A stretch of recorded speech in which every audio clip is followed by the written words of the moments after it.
Good afternoon. It's slightly warm in this room, and I think that's probably something I brought from Australia to you, so apologise for the warm room. This afternoon I would like to go through a number of aspects of how crisis lines can contribute to the prevention of suicide. I will go through some of the theory around crisis theory, which I think is important as foundations for our services and the insights that crisis theory bring to us, but also to draw on some of the research that I've undertaken, which is a qualitative study on the experiences of people who have called a crisis line, so that we match the theory with the lived experience. Then to also look at the extent to which we might have more longer-term benefits from the use of crisis lines, and the implications, of course, of what does it all mean for service systems and the prevention of suicide. So just a little bit of background. I'm using the term crisis lines because that's the term that the World Health Organization uses. But I know that we also say telephone emergency services, hotlines, helplines, a whole lot of different names. So when I say crisis lines, you can see we have crisis lines through various networks around the world, including IFOTES, but also the Befrienders Worldwide and Samaritans networks, the Lifeline International network that I'm a part of, and there are other networks. So all around the world there are more than 1,000 of these services, it is estimated. What are the common features? Well, firstly, they're accessible services, accessible by telephone or online or text, and often available at all hours of the day. They're universal. In other words, they are services that do have no entry criteria or qualifications. Anybody can call a crisis line. They are originally telephone and now online and text, so they have that technology dimension. And they are a support, not a treatment or a therapeutic service. They are equipped to address immediate needs and safety, and can do that very effectively, and often community-based. Including with a strong reliance on volunteers. And I guess you see that very clearly at this Congress where there are so many people in voluntary roles. And perhaps lastly there, that the crisis lines can provide a referral point and access to and promotion of other services. So that's the World Health Organization's definition of a crisis line, which is a definition that was drew out of the various networks through consultation process. And you can see there that there's a strong indication there to the features, or if you like, the values of being non-judgmental and providing emotional support, and also the emphasis there on being oriented towards people in times of crisis. So what do we mean by the term crisis? Well, sorry, before I go on to that, just to reinforce across all countries, I thought it might be just nice to share a slide of some of my colleagues in Lifeline International, where you can see the diversity, and again at this Congress we also see the diversity of countries and cultures. So crisis theory, what is crisis theory and what does it have to offer us?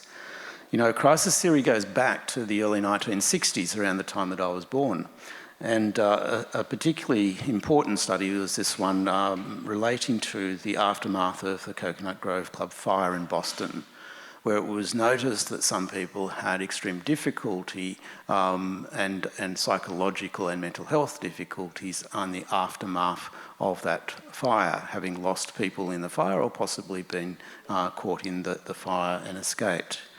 And there were some things that emerged around that a hazardous event could have an effect on a person's mental health and well-being. That possibly some people were already in a vulnerable state, so it was magnified, and that there might have been other precipitating factors that led to their life and their reaction to that. But the end result was that the person was unable to cope. There was a disequilibrium. So we started to understand this thing called crisis. And in 1964, Gerald Kaplan released this publication, The Principles of Preventative Psychiatry, in which he explained the notion of crisis theory. And in my opinion, this still sits as a very important statement of crisis theory and explanation of why people might experience a crisis state, but also how they might address and respond effectively. So a couple of things there. The one is that there is an imbalance. So people have stressful things happening in their life all the time, but sometimes they are pushed beyond being able to cope. And you can maybe hear this on the telephones. People say, look, I've just had enough. I can't do it anymore. This is the thing that tipped me over. The other thing about crisis is that it's an emotional response. So, there where Kaplan says the individual is upset, is perhaps one of the greatest understatements you could find, but upset being an incredibly intense emotional state. And lastly, that there is not an ability to navigate through the problem or the circumstances, and therefore there is what Kaplan calls a major disorganisation with sometimes quite drastic results. In other words, when we are in crisis state, it is a dangerous place to be because we may not behave in a way that is constructive or helpful to ourselves or others. A couple of things there about the manifestations. This is just another example out of Lockton's work, where you see there some of the things around the production of stress, the difficulties around problem solving, the fact that there may be an anxiety around the inner defensive operations. They're struggling through this crisis state, and that the person may deploy the defensive denial. That is, we're not always easily able to self-assess ourselves as going into crisis. We keep saying, oh, look, I can keep going. I'll be all right. I'll just get through. If I can get through tonight, I'll be okay until tomorrow, and still the thing is escalating. Again, maybe you experience this in talking to people and phone calls, that they are saying, oh, it's not so bad, it's not so bad, and that you're starting to hear and thinking, this is getting pretty bad. And lastly there, that the outside observer cannot assume that the individual in crisis recognises that. And that's actually quite an important aspect of understanding the way in which a crisis state is influencing a person's perception of things, and why the offer of a crisis support service can be so helpful, because it starts to put a mirror up to what is happening. Why focus on crisis though? Well, to me, the very first and most important reason is that the experience of the crisis state is an experience of human suffering. So it's a humanitarian response that we reach out to the person in high distress because we would want to offer them support and relief. And again, with the crisis signs, I think this is at the very most foundation of why we do what we do. We want to alleviate human suffering. We empathise with the suffering of a person. But another good reason is that the continuation of crisis may feed mental health issues. So if you want to become very technical for a moment, there are studies that have looked at the measurement of distress or psychological distress using the K6 or the K10, and finding that people in crisis have very high levels on those rating scales, with the implication being that if there's a continuation of crisis, then it is in every likelihood an actual mental health disorder will emerge. Suicidal behaviour often occurs during a state of crisis, so it's another very good reason to be responsive to people in crisis. The lessened coping and destructive responses that can occur can actually compound a person's problems. I mean, you may know people yourself, or you may have heard calls on the crisis lines where a person has done something which you think was quite foolhardy. Maybe you damaged their own reputation, maybe you've lashed out, maybe lost money. All sorts of things can occur when a person is in a state of de-equilibrium in a crisis state. And again, probably one of the other most important reasons that we want to offer a response is that crisis does provide an opportunity for help and for hope. Sometimes it is the crisis that brings the turning point in a person's life, and if we can facilitate that, that's a good outcome. So a little bit more onto the research that I've undertaken on the experiences of people who call crisis lines. Just to give you a little bit of the study design, it's what you would call an interpretive phenomenological approach to research. So I'm more of a social researcher than I guess a quantitative researcher. I'm a qualitative researcher. I'm interested in narratives and people's experiences. In other words, to say, okay, you might have intended the service to do this, but what did people actually experience, and why do they think that is important, and what is the meaning that people give to that experience? The method I used is I recruited people after the call to Lifeline, and I recruited 58 people, male and female from all over parts of Australia, And I interviewed them on several occasions over a period of 12 months. So most people were interviewed 2 or 3 times, a couple were interviewed more than that. And I ended up with 140 interviews, which I have to say was probably a little bit of overkill when it comes to qualitative analysis, so it's quite a large data set. But the benefit of it was that as I followed people over 12 months, I became more familiar with their narratives, and they gained a certain rapport with me, so I could ask deeper questions and explore the narrative. And then when I came to the analysis, I could look across the themes across several interviews and cross-check and understand better. So it was a benefit having so many interviews. The results were then examined considering the theory base. So I was basically interested in the question of, does the theory stack up with people's experience? So what did I find? On the question of why people call a crisis line, there were four things that emerged. One was around the expression of things that were happening to people. So there was certainly a situational component to calling a crisis line. So maybe, there was, a car crash had happened, or a job loss, or, or some, event had occurred. Another theme was how the person was, how they described, how their emotions were, their level of distress at the time. Another reason was around, what the person was maybe looking for, what they said they needed, and that was why they called a crisis line. And the last one there was to explore whether there were any prompts. Now, look, I'll give you a fast track to the conclusion out of that last one. What I discovered was that all the participants in my study phoned the crisis line because they chose to do so. And they were very self-determined in making that call. It was not accidental. It wasn't because somebody else said you should phone a crisis line. They said, I want to call a crisis line. They did it. It was an act of self-determination, which in itself was quite interesting. But to dive down into this one, how I was at the time, I think this is a particularly important aspect because it starts to look at not only the events, which are fairly concrete things, and we tend to have a lot of studies in crisis line world around all the events. We can name all the issues that people call crisis lines about. So I'm not so concerned with that aspect today with you. And the other things around what you were needing is probably another exploration for another day. But the how I was at the time is really about the state, the emotions, the state of mind, the distress level. And there were 3 sub-themes that emerged there. Firstly, the sub-theme around being upset. Emotions became so intense they had to be expressed. And maybe you've seen this in your experiences. Not just, I'm feeling a bit emotional, but very significant emotional state and distress. The second sub-theme was one of not coping, that the stresses for the person had got to the point where they could not go on. And I don't mean that they were just a bit, confused about what to do next. It was often literally they could not take another step. They could not work out what to eat for dinner that night. They could not get out of bed. They could not do things. Their daily functioning had been disarray. And thirdly was the aspect of lonely.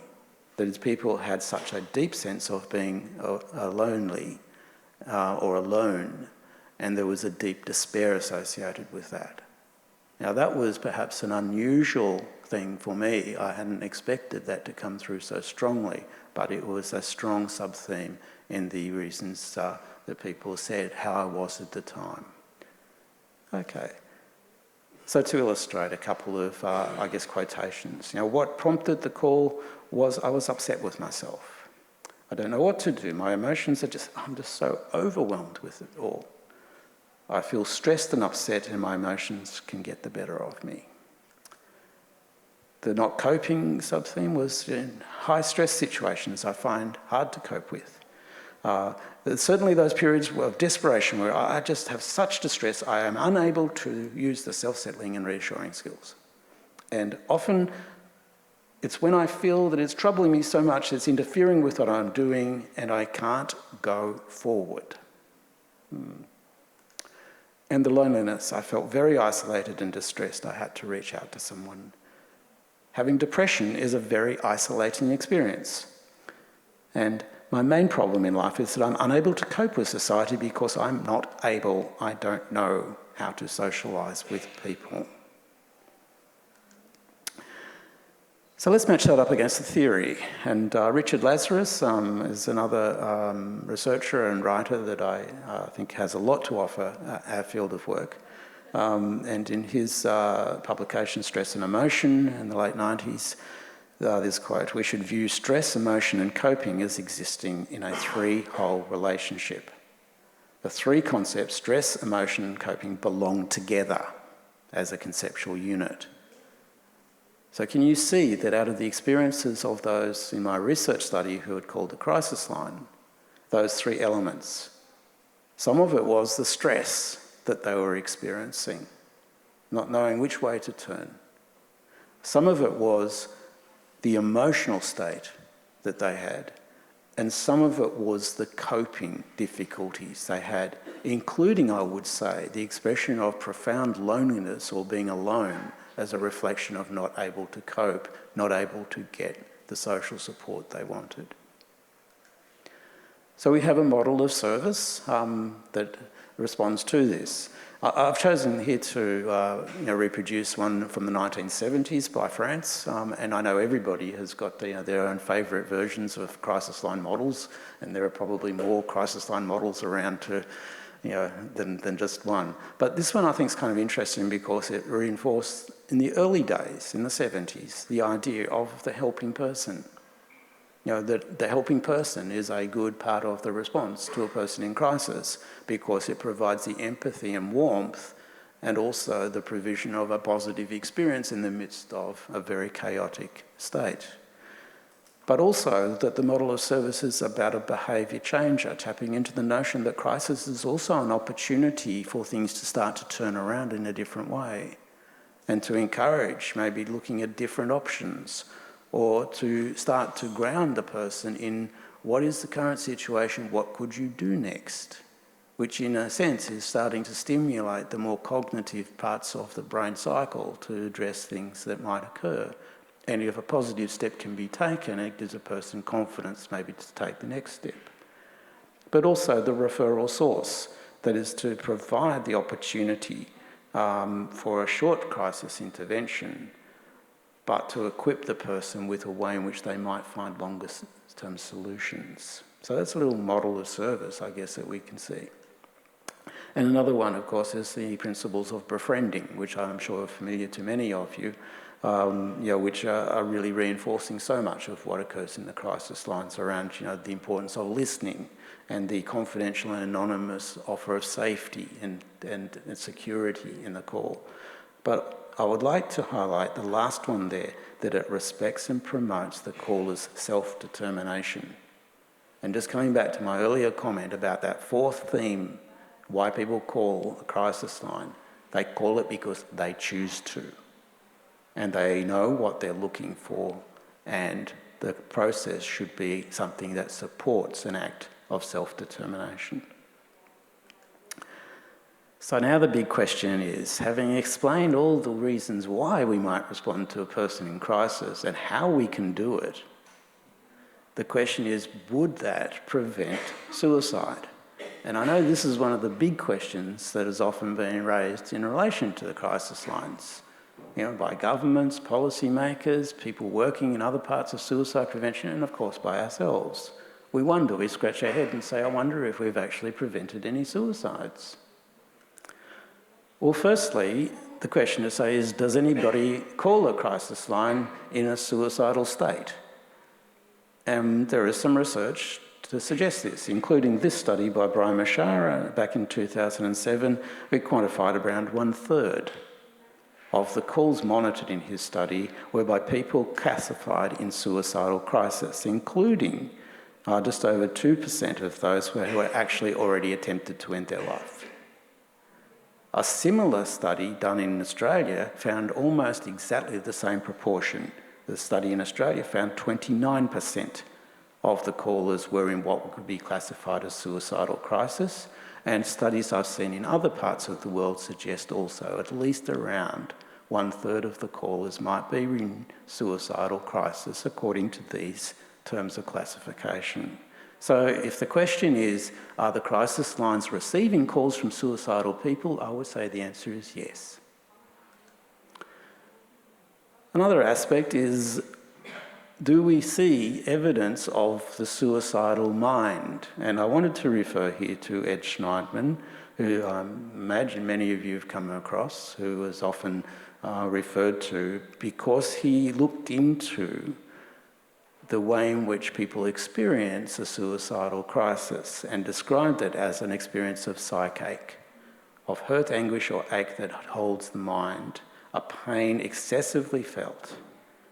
And suicide occurs when the psychache is deemed unbearable and death is sought to stop the unceasing flow of pain. So the suicidal person in Ed Schneidman's findings is not one who wants to die, but a person who wants to end the pain. So maybe the question for us on crisis lines is, are we seeing people in high levels of pain? Well, back to the experiences from my research study, absolutely. In fact, most of the people calling are in high levels of psychological distress, emotional state, pain. And if we are listening, we will hear the pain, not just the issue or the event, but the pain. So we are relevant to the suicidal mind. And a suicidal crisis may be defined as occurring when the experience is perceived as intolerable and inescapable. People feel overwhelmed, unable to cope, and see suicide as an escape. And we've seen that from my research and the experiences of callers as the things they identify as reasons for calling. A person may attempt a negative resolution of the manifestations of crisis, such as mental disturbance, violence against others, self-destruction or addiction. So this is Hoff's work. We see this also in the expressions from people calling crisis lines. And the work that Lignano did back in the 1960s, in the establishment of the Los Angeles Suicide Prevention Center's crisis line, reporting on after the observation of several hundred contacts to that service, Lignano concluded that suicidal behaviour is associated with crisis, when life situations of high distress yet limited duration, and that people consider suicide with a level of psychological ambivalence, that they may wish to be rescued. Possibly that's why a person calls a crisis line, is a desire to be rescued from the crisis state. And that even at a time of crisis, people have the need to express themselves and communicate with others. A person in suicidal crisis will be willing to engage if the offer of help is extended to them. So how do callers say that a call to crisis line prevents suicide? So let me go again. Let's see if the theory is matched up with people's experience. So again, from the research I've undertaken, one sub-theme is that people said the experience of the call interrupted suicidal thoughts. Sometimes all it takes when you want to die is a bit of distraction for a while. And then the problem is still there, but the feelings of desperation and wanting to be dead have evaporated again, and you're back to, well, not happy, but you wouldn't be dead for quids. Can you see some of the findings of Lignano in that person's experience? They called the crisis line wishing to die, but not wishing to die, wishing to be rescued and supported, and the interruption, the de-escalation of the crisis state led them back to a place where they could cope to go the next day. The next one, I was calling when I got suicidal and to get some help. And a counsellor suggested to me, he said, instead of waiting for it to accumulate in feeling suicidal, if you can recognise the warning symptoms, ring up when you're feeling like that. So for about the last 5 months, I've been ringing whenever I've got a difficulty as a result. I've only felt suicidal twice in the last 5 months or so. So here's an indication that actually you could encourage a person to manage some of their suicidal urges through the use of a crisis line as a support so you don't get to intense crisis. That's an interesting perspective, I think. Another sub-theme from my research was that the crisis line call addressed immediate safety. They make sure I'm safe before they talk to me. They make sure that I don't have any blades next to me. I'm sorry for the explicit, but it's the person's words. To harm with before they talk to me. So that's genuine care there. It's interesting, isn't it, how a person's saying, I called to be rescued. So I want you to check that I'm safe, because I know that if you do that, that you genuinely care. That's what you need, another person said. That's what's needed. That's what I mean in a counsellor. Someone who's actually present in perception, all those things. She picked up that I was obviously, I'd say, understating. Remember back to the other theories around, a person in a crisis state may not realise the severity of that state. They may need the mirror that the crisis line provides and realise how significant, how dangerous, how close to loss of life they may be. Another sub-theme that emerged is around the fostering of a sense of hope. And I know hope is one of these words that can be thrown around so easily. We all want to provide hope to others. We all look for hope. But the way in which the participants in my research referred to this, I think provided a very deep understanding. The first one there, if you've got the hope of hope, okay, the hope of hope, you're not going to do yourself in. If you've got the merest slither of hope, you won't do yourself in. You won't even plan on it. If hope keeps you alive, we need to hear something other than what we're already hearing in our head. I thought that was profound, because what it's saying is, hope doesn't necessarily mean everything in life is fixed. It doesn't mean someone's given me the solution to the problem I've had for the last year. It means I have the merest slither of hope that things in my life can get better. Because if I have that, that will keep me alive for the next day. The other one there, but it's just given me the hope that whether it's act of God, whether it's the way the universe falls together, whatever, that when you really need that help, it will actually be there somewhere. Which is another insight into hope, that hope comes by knowing someone is there for you. You don't even need to contact that person, you need to know that the person is there. And what is the offer of the crisis line? We are there. That in itself can give a person a slither of hope.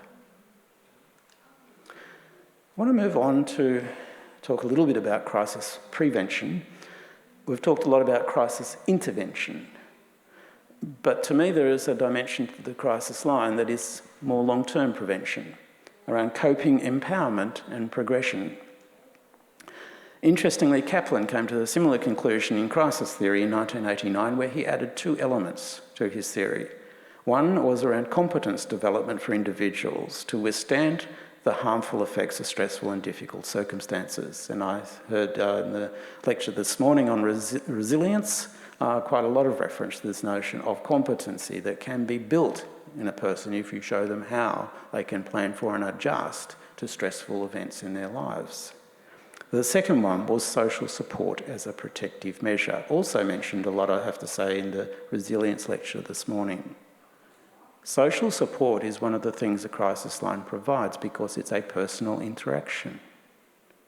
And going back to the earlier themes I discovered in my research, loneliness or aloneness is one of the predominant themes of reasons for calling a crisis line. So we might wonder if all people know that they lack enough social support, so the crisis line is there to meet that need. Coping theory by Lazarus advances that individuals can be shown how to anticipate a stressful period and make choices and initiate responses that lessen their impact. including possibly a person realising that when they feel enormous mounting stress, a call to a crisis line might be the way they can self-manage that stress. It could also be that the calls to crisis line start to coach a person around what things work for you in settling yourself, in finding your own distractions from mounting stress. Hope is included in these constructions as a motivational influence that underpins a person's development of coping strategies. And there Lazarus says, without hope, we are not likely to act on our own behalf. Lazarus picks out the hope word. People need the slither of hope to keep going. It's not a dramatic solutions, everything done. It's simply keeping going. So how does this stack with the experiences? Callers to Lifeline, the themes there around the effect of a call. You'll see that there were some around the prevention of suicide, which I've already told you about. So I just want to focus for a moment on the other three, about being better able to cope, being less distressed, and able to take steps for change. So the better able to cope is more around, I felt less alone and isolated. I gained confidence to tackle things, and I saw things differently. So some quotes there to illustrate. It supported me by providing a human voice, or a human ear and a human voice. An ear that I can just tell my situation and difficulties inherent in it, and a human voice to convey feedback that reassured me that what I was doing was reasonable. And no, feeling down about the burden I was undergoing wasn't something terrible, just the way it was, a reasonable reaction to it. And that made me feel a lot better. Another one, they might come from a completely different angle that you haven't thought of, the mirror effect. And lastly, when they say now, what are you going to do after this call, it sort of brings you back to earth again, and you think about, well, what in fact are you going to do? So there's things around helping people cope. Now, I'm sure many of you are doing this day in, day out in calls to your services.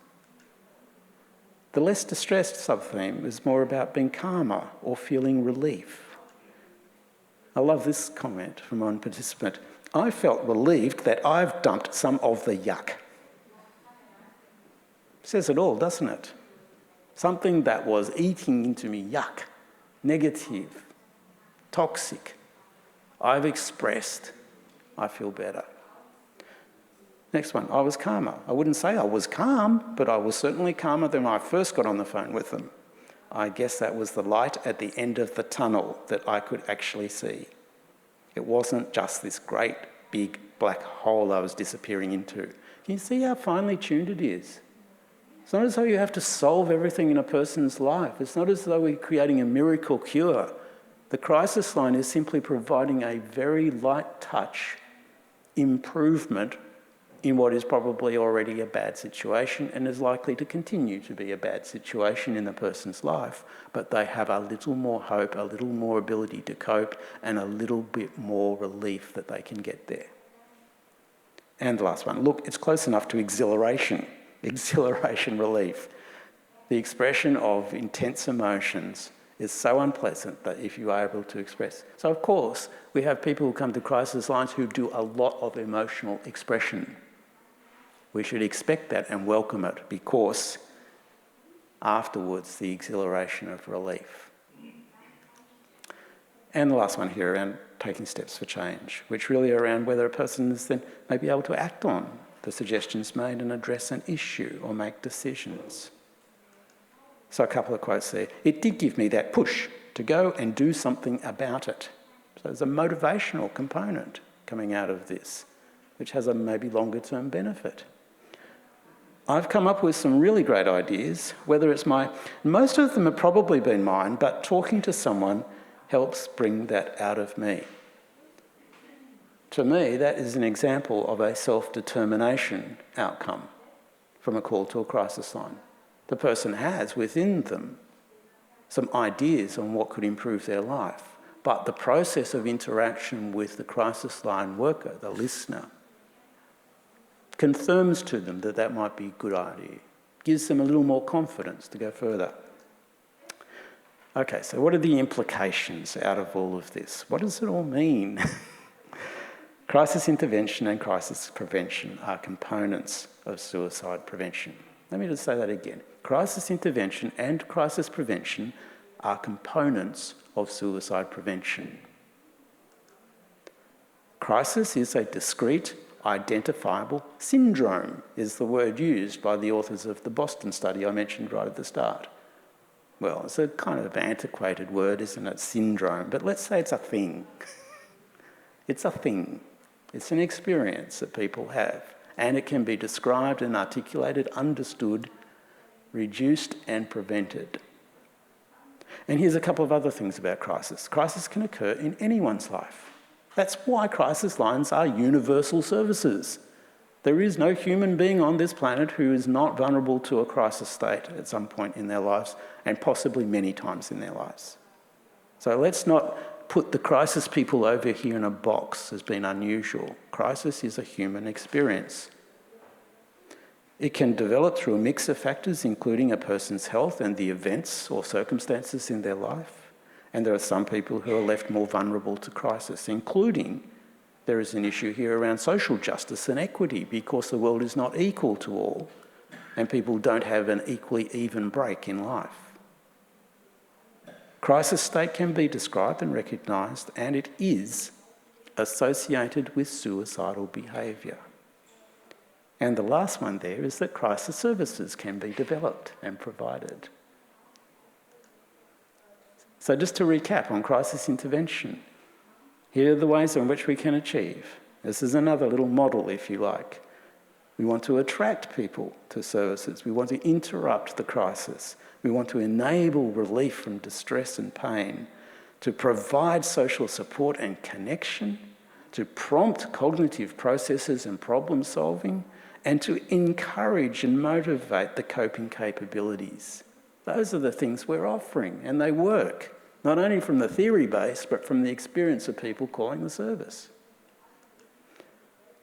And if you need any more convincing, 2 systematic reviews of crisis line effectiveness have been published in the last number of years. The first one by IFOTES and others, 2016. The majority of studies showed beneficial impact on an immediate and intermediate degree of suicidal urgency. And by Hofberg and others, studies overall provide initial support for such services, particularly in terms of calls, impacting immediate, proximal and short-term distal outcomes. These are systematic reviews of published literature. Not just one study, systematic reviews. 2 systematic reviews. Crisis lines prevent suicide. And what about the crisis prevention? Again, coming back to Brian Mashara. As those in crisis increasingly understand their distress, distress decreases and they are more able to adaptively cope. The intersection between distress and coping. Same with the theory that Lazarus put forward and the expression from my research of people's experiences using the service. After I have the relief of distress, I am better able to cope. And then another quote there, clients better understand their distress, their agency and hopefulness increase. Self-determination and the slither of hope. I thought I'd throw this one in as just an example to give you more encouragement of the role that our services can provide. Here's a study, again a systematic review and meta-analysis looking at befriending, which is really at the heart of crisis line approach, on depressive symptoms and distress, and it concluded that the provision of emotional support through befriending in the National Health Service, which is United Kingdom, could have many advantages for individuals, mental health services and the wider health economy. So, in terms of health systems, crisis lines perform a vital role. I spent a lot of my working life arguing this in policy forums and to anyone else who'll listen. They should be regarded, in my view, as essential infrastructure services in every country. Social support. If you didn't need any further convincing, a couple of quotes here about the importance of social support and connection. We're hearing a lot about the issues of loneliness emerging, particularly in Western countries these days, but the counter to loneliness is social support. the ability to offer social support through a crisis line to people who struggle otherwise to receive it, but also building this piece and skills to seek out and engage with others, have meaningful conversations, helping conversations. And another point I'd like to make is that the notions of crisis being a short-lived and isolated experience in a person's life should be overhauled to recognise that for many, life situations are full of challenges and struggles, so the transition into a crisis state is never far away. So this is a quote from Alan Woodward, because this is part of the conclusion I've come to after many years working in the services and conducting research, is that we sometimes think you're just there for the isolated time a person has crisis. You know, life is not that easy and simple for the majority of people. And we should not discourage the person starting to form crisis and distress levels from reaching out and seeking support. We should understand that life's challenges and struggles mean many people are vulnerable to crisis. And as we think about the theme of this conference, you know, the winds of change are creating more challenges and distress drivers for a lot of people in our world. So we might expect more distress, more vulnerability to crisis state, the way the world is now. Our services are becoming more important, not less important. And therefore people will make multiple calls. Now this is a very contentious issue, and I just want to be very clear. I'm not talking about the people who habitually call many times a day of us, or almost addictive behaviour, as my colleague Avis Middleton found when she looked at that. But I am saying that many people will call a crisis line several times a week or a month, going for a difficult patch. And we should be very alert to their needs, because we might be able to build their coping capabilities and see them through. So the slither of hope becomes a window of hope, and their lives improve with the confidence that gives. So in conclusion, as I said, crisis is a distinct syndrome, a phenomenon. We support people in crisis through crisis lines. Crisis intervention is effective in suicide prevention, and crisis prevention breaks a cycle for suicide prevention. So crisis lines must be promoted and accessible for all. We want everybody to be able to access a crisis line, and we want no barriers. So if you will bear with me for just a moment, I want to refer now to the Decriminalisation Suicide Worldwide campaign that Lifeline International is starting, and invite you and others in the crisis lines around the world to be involved if you're interested. Why? Because we have discovered that almost 50 countries around the world either criminalise suicide by law or have uncertain and unclear legal arrangements. And it's very difficult to promote the offer of help to someone in suicidal crisis when the country says that it is a criminal activity. It's even very difficult for the crisis lines to raise funds to support their operations if they say they are working for the prevention of suicide by talking to suicidal people who are committing a crime. And the suicidal person is always in fear and mistrust that if they make any disclosure, the police might knock on their door and they may be taken to jail or fined, or their family receives negative things. So it's a very important issue, we think, at the moment. And therefore, we'll be looking at doing some work, including campaign work, to communicate the issue and to equip people working in those countries with resources and encouragement to bring about change in those laws and a more open environment so the offer of help is available to all. We will do that partly through a community campaign platform that will build information and enthusiasm. So you will see social media, you'll see communication and other activities. You may want to join the website and get updates, but also that there will be a knowledge platform online, digital resources for people working in countries for the decriminalisation of suicide. And then also matching that, a policy agenda. The World Health Organization in the last month came out with a statement on the health impacts associated with criminalisation of suicide. So a very significant policy brief on that. The United Nations has recognised in Sustainable Development Goals that suicide prevention is one of those targets under Goal 3, and is now receiving statements from countries, including small island states, saying decriminalisation of suicide will help us achieve Sustainable Development Goal 3 target on suicide prevention. And we will be working with Commonwealth nations and with African countries. All right, and you can see there's a whole range of people that can support us, including IFOTES. Thank you for the opportunity to speak this afternoon. I hope you found it interesting and useful, and I'm certainly available for any questions.